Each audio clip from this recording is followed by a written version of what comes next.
This project is a significant opportunity for change. It is for me professionally and personally, but also for my organization. The goal has always been to become more diverse in my workplace, and for me as a leader, there to encourage and embrace it. But managing it involves not only the whole team, but new hires as well. This study looks closely at the past, the present, and the future of diversity in the workplace at a faith-based organization. I'm thankful to Dr. Means and to each student in this class. It is because of them that I have gained important knowledge in this area of study to further equip me to be a more effective leader at my school and congregation, as well as in my community and within our nation.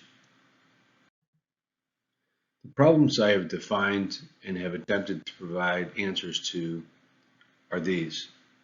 Provide strategies to remove barriers to the Zion Lutheran Church and school leadership staff for the purpose of embracing and acting upon outcomes that will educate and engage all constituents to create changes that include encouraging a more diverse student body and staff. In doing so, this can provide great benefits to my organization in ways that such a change can create incredible blessings, one that will make a difference for everyone at the organization and beyond. Our text was a significant resource. Harvey and Allard, 2015, offer a definition in the very first sentence in the book. Diversity means the way in which people differ that may affect their organizational experiences in terms of performance, motivation, communication, and inclusion. It's a broad definition in their words. They argue that there are multiple dimensions of diversity and group memberships today are ever changing. What matters is the people, relationships, meaning, caring. To understand how to properly manage diversity, one must both look to the past and then prepare for the future. The historical context is wrought with struggles. In the United States, there was an ugliness that in many cases still exists today. Efforts made on behalf of the people of our country include national policy, including points of law and other dimensions and efforts at education. Harvey and Allard, 2015, share that these include the Equal Pay Act of 1963, the Civil Rights Act of 1964, executive orders within the years of 1961 through 1965, and the Age Discrimination and Employment Act in 1974. So many attempts have been made to right wrongs or to embrace diversity within its positivity, but much more effort and buy-in is needed. It is lacking, but doing so will be a benefit to our country and our world. As Ingram 2014 shares in their diagram of primary and secondary dimensions, they differ in that primary cannot change and secondary can be influenced and changed during a person's lifetime. Looking more closely at the center of the wheel, this brings to light the incredible differences we all share as people in this world. Then looking at the outer part of the circle, one can see how life in general seems to influence every part of our lives, even to the point of informing our outlook and how others view us. Johnson and Hackman, 2018, in their chapter on leadership and diversity, are clear about how leadership plays a critical role in encouraging diverse practices, but ones that are responsive to said cultures.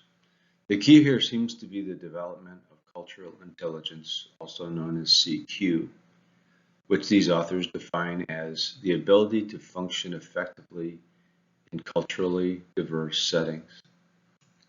Having a high CQ assessment score gives the leader confidence that she will need in managing teams properly.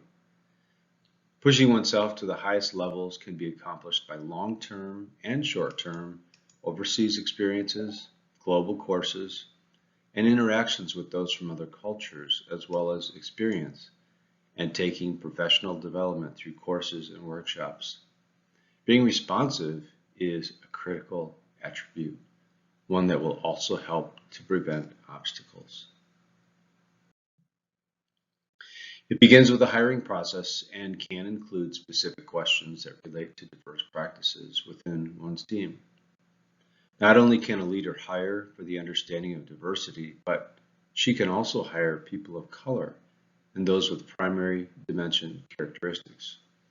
Once hired, team members should have an onboarding process as well as a mentoring system, so both of these important elements fully prepare a new team member as a successful hire. Defining success would be connected with fulfilling the mission of the business or organization. Diversifying the students of a particular school can be beautiful in many respects. Children see physical differences, but they should learn that we are all the same in God's eyes. As Christian schools partner with parents, the verse from Proverbs 22:6 seems apropos as it instructs, train up a child in the way he should go. When he is old, he will not depart from it. That's from the English Standard Version, 2009. Again, Proverbs 22:6. Biblical truth permeates every part of the school day, giving the opportunity for teachers to guide, mold, and continually reinforce that loving all people is what makes a difference, and celebrating such differences in powerful ways. Here's some actual photos of the student body at my school. The first is just this past week when these two children were baptized in our chapel service, along with three others. We celebrate one another and our common faith to the benefit of the community and beyond. The second photo shows our mainly white student body, but each class has gained students of color in the past 4 years as families refer others about their experiences at Zion, one where we are all equal in God's sight. Burke 2018 created this model shown here with Lit One 1992. It seems to fit the process of creating organizational change within my Lutheran church and school as it relates to better managing diversity.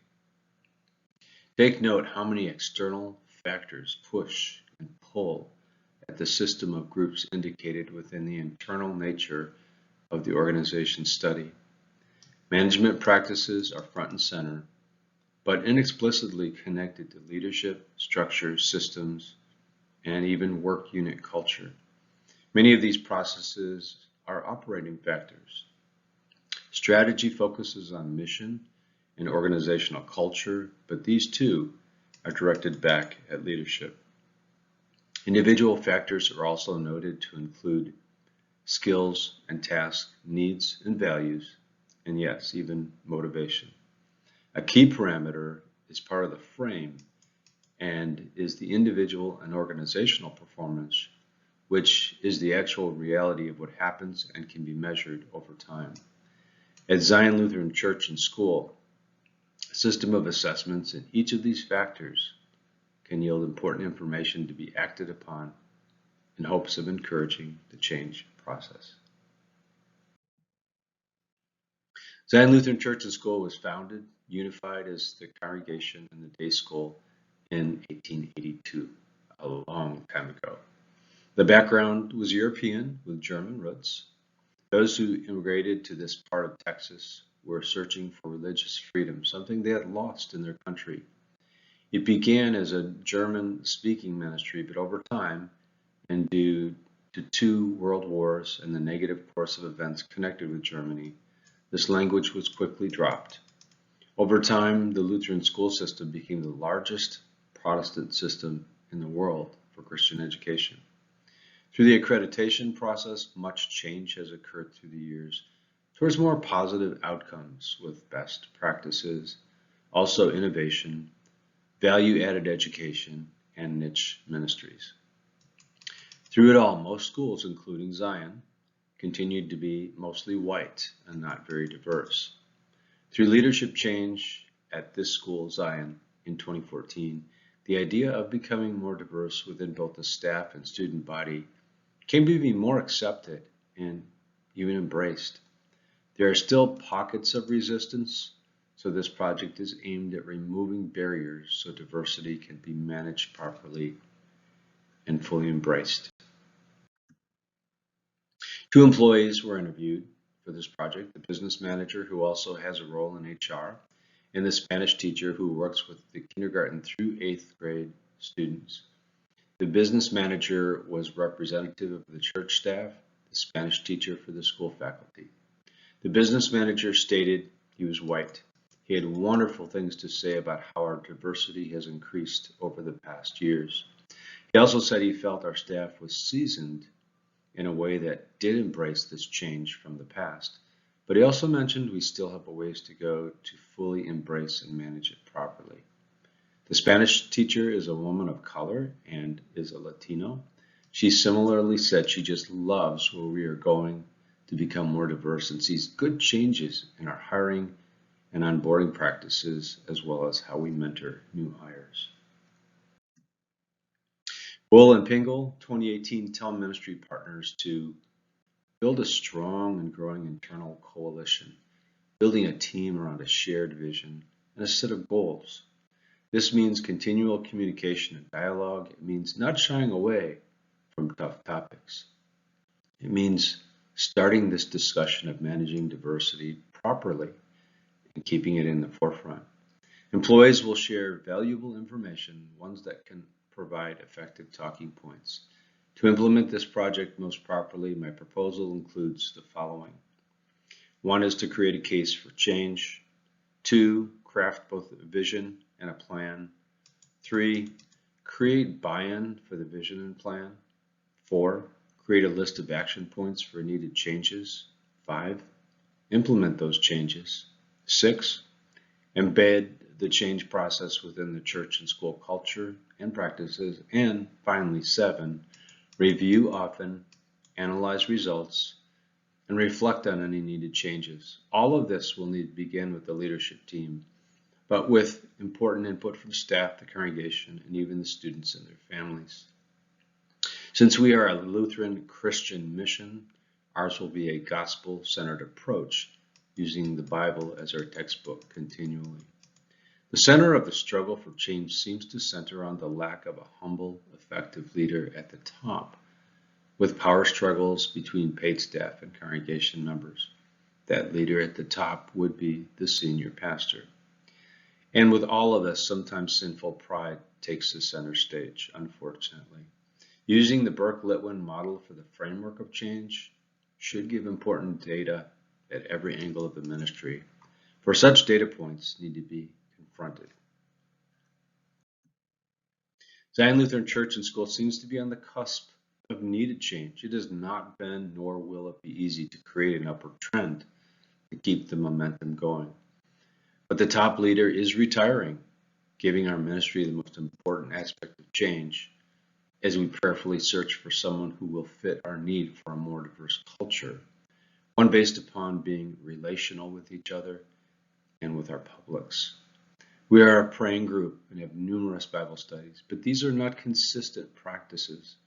Bringing them to more consistency, framed in the needed culture change, and in teaching and practicing being relational with those within our community and with all guests, can only solidify our hopes and dreams. Also, positioning and messaging correctly will aid us in fulfilling our plan and needed changes. To become known as a ministry that thrives and does so relationally, and with a diverse culture, we desire to check the outstanding box. As we evaluate our plan, we will include new interviews, quarterly evaluations, town hall meetings, use a dashboard to track diversity trends, reflect on action points, and whether or not we were successful in implementing them. Please note this small list of benefits to organizations in their practices of managing diversity properly and effectively. There is so much more, but seeing such a list can give one impetus to be a champion for culturally responsive leadership. These verses in the book of Hebrews are instructive within the context of managing diversity using a change process. This includes obeying of leaders, giving an account for actions taken, being joyful in the workplace, not one who groans, praying often, acting honorably in all things, relying on the God of peace. Equip ourselves for good works in the kingdom, desiring to do God's will, leading with grace. And as the image here shows, one can tear down or one can build up. The process of leading can be a daunting task, but also one filled with incredible thankfulness and fruitfulness towards God's people. My hope and prayer is that God would continue to equip me to build the case and to implement it most effectively. To Him be the glory. Here and following are 3 pages of references used in this project. Here's the first slide and the second slide and the final slide. And I just say thank you for all your help and encouragement throughout. My gratitude to you, Dr. Means, for helping us all realize the importance of this topic in our lives and in our respective communities.